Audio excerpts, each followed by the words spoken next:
Our adventure has just begun. Oh, hang on. I'm getting a call from Lego. Hello? Uh-huh. Uh-huh. Okay. Thank you. Goodbye. So, our adventure has just ended. Let's go home, everyone. BIONICLE just got cancelled.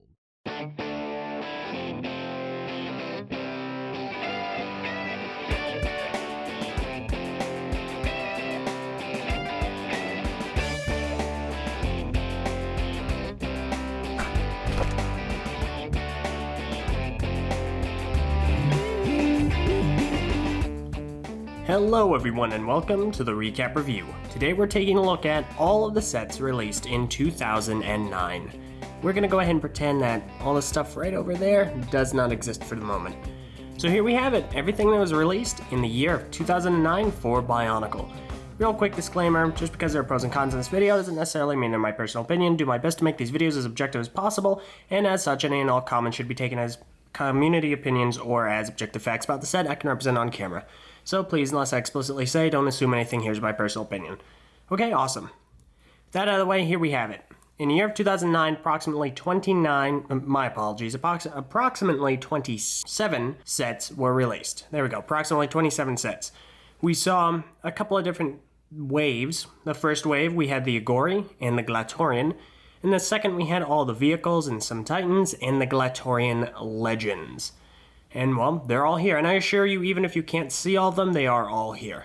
So let's talk a little bit about 2009. The story revolved around the inhabitants of the island of Bara Magna. And at the end of 2008, it was revealed that, well, we're not alone in the universe, or at least the Matoran were not, because their universe was a giant robot that stood 40 million feet tall. And they were actually just crash-landed on a water planet. Well, now we go to the polar opposite, a desert planet, completely void of resources. That's where these guys come in. We have here the Glatorian, the different tribes, the water tribe, the jungle tribe, ice, fire, stone, rock rather, and then sand. Sans Matanui. And they're all vying for resources. Now the Agori here, they all have different roles, of course, they're all individual characters, and on Bara Magna they have an interesting way of going about things. Since there's so few resources, they have a gladiator system. And this will allow them to send their own personal representative into an arena, and they fight each other. Now, before I continue with the story, that's a great segue into the fabled BIONICLE action figure game. So we're going to go ahead and cut to review stage Eljay right now. Alright, so here we have Gresh and Skrull, the poster boys for 2009. Now, we're going to go ahead and go over the 3 different types of combat in this game system, and it's officially, I believe, called the BIONICLE action figure game or something along those lines, and we're going to go over 3 types, but we may not show all 3 types. So that would be 1v1s, one-on-one combat, 2-on-1s, or 2-on-2, 2v2s, and vehicles. So let's go ahead and obviously enough get the 1v1s out of the way. So, the rules. You have one Glatorian. You also have to have their canister behind them. Obviously, I don't have the canisters here, but keep in mind this is how you most efficiently play the game. So you have their canister, the Glatorian, and place the Glatorian in front of their canister. Now, obviously enough, the instructions say have them about 2 meters apart.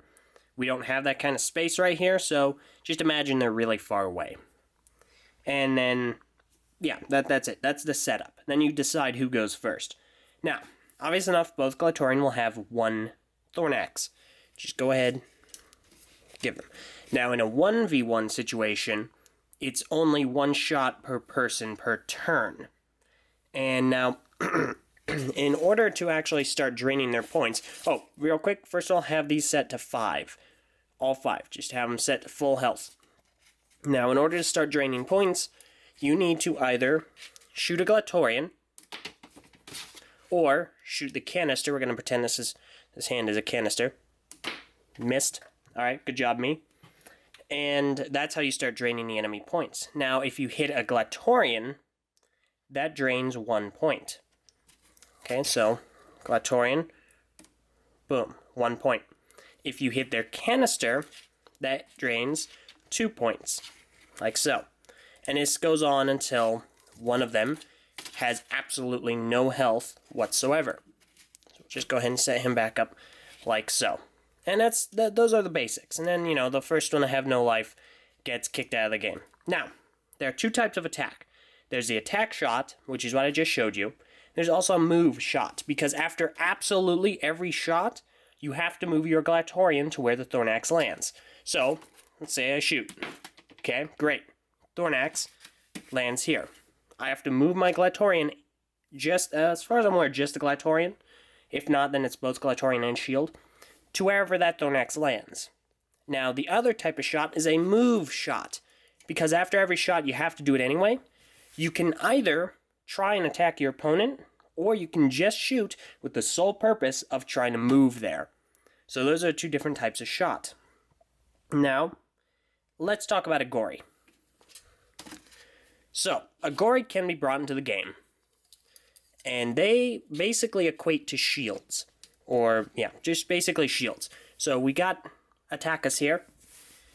Now, once a Glatorian has a Agori with them, they get 2 shots per turn. So you have that. You have the Agori right there. Now, if you shoot it, boom, it's taken out of the game. You don't lose any points. The Agori is just taken out because your shield has been depleted. Additionally, when you are either making a move shot or just moving to wherever your Thornax has landed, the Agori must come with you. Finally, if the Agori does get taken out, you can hit your own canister in order to bring it back into the game. Once the Agori has been taken out, you are reduced to 1 shot per turn. Alright, so let's go ahead and get into 2v2s, and really, everything prior applies with a few changes. So, you have 2 Glatorian on a team. So, 2 Glatorian, their canisters, and another 2 Glatorian and then their canisters. First of all, now that you have 2 people on your team, you have 2 shots per turn. And I'm fairly certain it's per character, however, I may not be entirely right about that. I'm fairly certain it's only per player, so if you want Gresh to fire, pow, you can let him fire again after he moves. So that's kind of how that works. Now, if a Glatorian gets eliminated, then your remaining Glatorian only has 1 shot per turn. The other player, however, if they still have 2 Glatorian, still have their 2 shots per turn.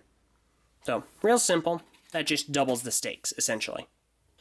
Okay, now, finally we have vehicle combat. So we're going to pretend that Skrull is in a vehicle. Go on, Skrull. You're going to ride the G1 Connection Mobile. Alright? Okay, so, you have a vehicle. And because they're in a vehicle, you got to set all the counters to 5 points. When they're in a vehicle, they have 2 shots per turn. Now, in order to start reducing points, you got to hit either the rider or the vehicle. If you hit the vehicle, that's minus 1 point. You hit the rider, it's minus 2. Vehicle hit points must be used up first, and once the vehicle has been completely depleted, the rider must exit the vehicle and continue combat on their own. So I'm presuming you gotta take the Thornax launcher and just give it to the rider. Similar to normal combat, if a Thornax lands somewhere, then the player in the vehicle must move to wherever it lands. Finally, when a vehicle has completely depleted all of its life and the rider has exited, the rider now only has 1 shot per turn, whereas before they had 2. And now you have it. That's effectively the action figure game. Really easy to play. If you don't have any more canisters, I recommend a substitute of some kind. These are the rules that were officially on Lego.com. I haven't tried to make up any. I haven't misconstrued them as far as I'm aware. So please let me know if there are any corrections to make. Let me know in the comments below. But there you go. Alright, back to you, Eljay, that's looking at all the rest of the sets. Okay, and we're back here. So, continuing on, they have these gladiator matches to decide who gets which resource. And we see that we have all these different combatants. Well, meanwhile, the Skrull are trying to take over the entire planet, and nobody really wants that. People generally liked the direction 2009 was going. You see, while some were a little bit curmudgeon about it being on a different planet, not having the Matoran or the Toa or any of the characters we grew up with, they were kind of interested to see where it would go, because we had an entire planet to explore, as Greg would often say. Of course, that all came to an end with Matanui, who eventually had to land. And he did so on Bar Magna. About halfway through, around the summertime, we got Matanui. He had arrived to the island of Bar Magna. And then opinion of the theme kind of went down a little bit, because people were interested in what the Bar Magna inhabitants were doing. They wanted to see more, they wanted to see the conflict. And Matanui comes in, and well, he's pretty much perfect. He has all the answers to all the questions, he's solving everything, there are no character flaws, there's no problems with him. And so he comes in and he just fixes everything, as if it weren't broken. So any interest that people had in Bar Magna, it was lost. Now some people do still like Bar Magna, they like the theme, they like the setting, and most importantly they like the sets, because they did something which a lot of people had been hoping they would do, and that's bring back vibrant colors. We see here, we have an assortment of bright, vibrant, vivid characters, and it looks interesting. We have villages again. We have clearly defined tribes, and this is something that kind of rekindles the same look and feel as the original themes launched, 2001. I mean, we have the bright blues, we have bright greens, we have bright reds. It looks visually appealing, and a lot of people really did like the sets, because while some of them were standard Anika builds, a lot of them kind of played with the system, like the Scrawl or Strack. So people really did like the visual style of the sets. Some people thought, well, it kind of isn't Bionicle anymore, it's kind of branching off and becoming a different thing, it doesn't have the same look. And, that is, I can see that personally. However, a lot of people still really did like it, they liked the sets. It was kind of a soft reboot kind of a deal. And people were interested to see where these characters would go. Unfortunately for many, Matanui did come in and solve the main plot. And unfortunately further, the theme ended. Around Thanksgiving, about 2009, the theme was officially cancelled. Bionicle had been sunsetted, which is a term that's been flying around recently. And so, the legend was over. The Legend Reborn came out, and it kind of had a cliffhanger, and it's like, we're gonna continue on and fight the good fight. And even a script, a rough draft, had been made up by Greg. However, it did get cancelled in November of 2009, or at least that's when it was announced. And that was that. We got one more wave after this, and that was the end of it. So the cliffhanger ending that the Legend Reborn had, that was set up for more movies, another trilogy actually. And that never got to be. So what we have is essentially what we got. But for what we have here, people do enjoy it. We had a more elemental look with the characters, really looking like they were from these certain tribes, more colorful, vibrant, tons of recolors, so mocking potential was just through the roof. People really did enjoy the sets. In the story, they were intrigued, they were interested, they were looking forward to it, and unfortunately for many, Matanui came in there and brought his own issues with him. And we'll get into the remainder of that story in the 2010 overview. But really, that's 2009. What do you guys think of it? Do you like it? Do you don't like it? Is it your favorite year? Or do you have a different favorite year? Feel free to let me know either in the comments below or on the TTV message boards at board.ttvpodcast or ttvchannel.com.